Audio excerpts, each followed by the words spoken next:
Bartesaghi-Koc. I am the adjunct senior lecturer at the University of Adelaide, but currently I am the climate risk manager at the New South Wales Department of Planning and Environment. So I'm half in academia, half in government. It's a very recent change in my life. So I will present about green infrastructure and how we can use a spatial approach to identify hotspots and inequality, but particularly in Adelaide. So talking about oh, sorry, it is a very tricky thing. Okay. So what was the aim of this study? It was to analyze really the geographic patterns of urban tree canopy and heat-related mortality. That has not been done until, let's say, 2 years ago in Adelaide. So obviously, this is a work that has been going on for quite a period of time, but there was no study that can support really public health policies and increase livability in Adelaide, particularly focusing on vulnerable people in Adelaide. So, to our sort of knowledge, there was not that sort of work I think, until we proposed one of these sort of proof of concepts on how we can identify the relationship between urban tree canopy, heat-related mortality, and social vulnerability in Adelaide. So we prepare one. There is an precedent study we conducted in Adelaide, and it's published in this book, Urban Overheating, Heat Mitigation, and Impact on Health, edited by Nasrin Aga Mohammadi and Matt Santamori. So, and we use that as a sort of initial idea to develop further the spatial autocorrelation analysis linked to public health and also urban tree canopy and heat-related mortality. So the specific objectives of our work is just to evaluate the spatial relationships between these sort of indicators, particularly on causes of premature and potentially avoidable death, and identify patterns and possible hotspots of inequality using the spatially based analysis. The methodology is basically a proof of concept. So we couldn't find specifically information that is publicly available on the actual values of heat-related mortality. It's very, very difficult in Australia to access that information. So we basically use one of the linear relationship formula developed by Matt Santamoris and Paul Osman in a publication. It's at the end of the presentation, that calculates the average or the average peak daily ambient temperature drop at 3 p.m., which is the top or the highest peak during the day, calculated as a function of the amount of tree canopy, only tree canopy, not all green infrastructure in general, only tree canopy, and initial canopy and final canopy. So with that, we estimated first that those values from remote sensing information. So this was provided by a local provider of LiDAR data and remote sensing. And we calculated all the green canopy extracted at 1 meter resolution. So we were able really to have a very high resolution imagery derived from the LiDAR, the light detection and ranging point clouds. And we estimated the amount of canopy available in a grid of 100 by 100. Then we derive the heat-related mortality decrease as a percentage as a function of the peak decrease of the average high temperature at peak hour at 3 p.m. So these two formulas are available in the paper. At the end, they show the paper. And with that information, then we put it into a table. Key socioeconomic and demographic factors. These socioeconomic factors include the index of relative social economic disadvantage, population density, number of vulnerable people. In this case, were children, older people, and also indigenous people. And so all that information were extracted from the FIDO Atlas is the public health information development unit. So it's public health information that is available for the entire Australia. This was extracted as a PHA statistical area, so that it is a population health area in Australia. So it's just basically a spatial unit, right? That has closely related the boundary to our suburb size.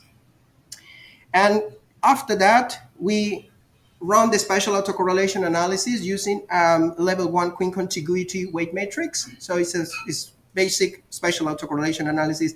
And then we run a spatial constraint hierarchical clustering using a standardized set transformation and worse links. Bit technical there, but important are the results. The distribution and urban tree canopy show here. We estimated the existing one and the potential increment. And the potential increment is in each of the grids that it's 100 by 100 meters. We estimated the potential area that could be planted with new trees and is not occupied by building footprints, right? But assuming that trees can occupy or can cover all impervious and pervious ground surfaces. So we estimated, it's just proof of concept. There is nothing very sophisticated or complex here. And then we estimated the maximum potential increment. That maximum potential increment obviously includes private and private gardens, private land parcels, but also public spaces and open and the public realm. So it captures everything. Then we run the univariate local spatial autocorrelation analysis or the local indicators of social association. This was developed by Luke Anseling. So it's run with Geoda. We identify different clusters. So the clusters, what it looks is similarity in proximity, how close they are and how similar they are the values between neighbors. So that's why we use a level 1 queen contiguity, which is looking at the all A neighbors around you. Now it's like a cellular automaton sort of a style of analysis. We estimated there is a spatial autocorrelation analysis. So the positive and negative Moran's eye, which is the general Moran's eye, shows that there is a clustering of values, but the local spatial autocorrelation shows where are those clusters occurring. And we see here the blue and the red, well, captures the attention. The blues represent low values of, for example, urban tree canopy around themselves.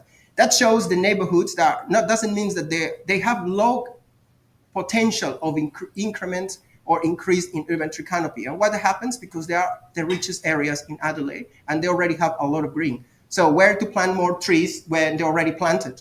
So it shows this, in this case, the low, it shows where around these areas you have the richest neighborhood with a very good urban tree canopy. Oppositely, the red shows a very high. It shows that there are a high potential capacity to plant new trees because it's a vast area that has not been covered with trees. Now, in the case of the next index, is the heat-related mortality decrease, calculated with these two equations that I showed before. And this is the potential maximum heat-related mortality decrease. That shows that it's obviously an overestimated value. It shows how is the maximum we can achieve. That is our goal. Obviously, we cannot plant trees everywhere because there are a lot of limitations, cultural, physical, economic limitations. And that shows where are the huge potential areas to plant. Again, the red ones in this case will decrease significantly the heat-related mortality because there is plenty of space there to plant trees. And obviously, the formulas are linear. They derive, you can have a high heat-related mortality percentage of decrease. The next one shows the IRSAD. IRSAD is the Index of Relative Socioeconomic Disadvantage. And this is calculated from the ABS, the Australian Bureau of Statistics. And it shows the blue ones, what are the important ones for us, is the blue is a very low score. Low score means areas with vulnerable people, with poor education, lower access to different sort of amenities, and obviously a lower income. So their low score shows social economic disadvantage. And then we show also premature deaths, where there are a higher number of premature deaths in across Adelaide metropolitan area. So with this cluster, we're really mapping, we are identifying statistically and especially where these sort of indices, where we need to put attention. Then we run the bivariate, Lisa. The bivariate, in fact, is showing the relationship between two variables, where high variables are next to low variable. Here, what are the key take-homes that, just to summarize? The areas here shows that we have low-income areas in the northern part of Adelaide where there is not enough tree planted, okay? And when we have a high possibility of plant more trees and reduce heat-related mortality in those areas. Oppositely to the light purple areas where we have already green and when there is not such a high number of vulnerable people, and where planting is not a high priority. On the other hand, we have the relationship between the heat-related mortality and avoidable death. And we show, again, areas where we can significantly plant, reduce heat-related mortality, and reduce the possibility of, for example, of deaths and reduce avoidable deaths. Oppositely to the blue that shows where these areas are performing quite well, especially in Adelaide. With the spatially constrained hierarchical clustering, we use heat-related mortality, population density, the Ehsan score, and the number of premature deaths, the actual number, to cluster groups. What these groups are telling us locations with different priorities for planting and for greening. Okay, so we can use these to really encourage local governments to start prioritizing areas for intervention. And each of these clusters, we can discuss it later more in detail. There is very limited time to do that now. But each of these clusters has peculiarities in terms of economic, social, and physical disadvantage and advantage. So it helps to capture really how we divide our sort of geographical areas into identifiable places where we to start investing in different policies and different planning strategies for greening. That's the final conclusions. We identified these 3 hotspots. They were constantly popping up with analysis. We identify 5 key constrained clusters, let's say, spatially constrained clusters based on these variables. So we can really, that's the way, in fact, that administratively is divided Adelaide, for those who are not familiar. But for those who are familiar, they may identify, that's how exactly the different heat mitigation groups or task force are organized in the space in Adelaide. So that was captured through the analysis. So we just hope this will help to implement more policies and actions to consider socioeconomic disadvantage across Adelaide. Thank you.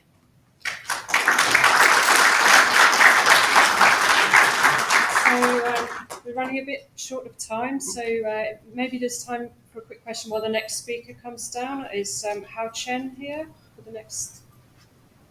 Okay, great. Maybe a quick question, short one. If anyone has one. Short and hard? No. I have a quick question. Okay. So you talk about heat-related mortality. You must have been using an exposure response coefficient. So do you know what the threshold for effect was in Adelaide? Okay. So here is not the actual value of heat-related mortality, is the percentage of decrease as a function of the temperature decrease. So these were calculated using, based on the paper and the meta-analysis developed by Santamores and Osmond. So what they did is they went through 13 studies across Australia and worldwide, including a couple from Arizona. I mean, the most representative, and they did a quality check to know that they are all quite good in terms of the meta-analysis, and they identify a somehow linear relationship between the percentage of the canopy and the heat-related mortality in these 13 studies. Okay, so it's good to read that paper. No, it's not the actual heat-related mortality value, because that it is a difficult value to calculate here in Australia. Yeah. Brilliant. Thank you. Thank you very much. Okay, let's move on. Do you want to do something with the recording as well?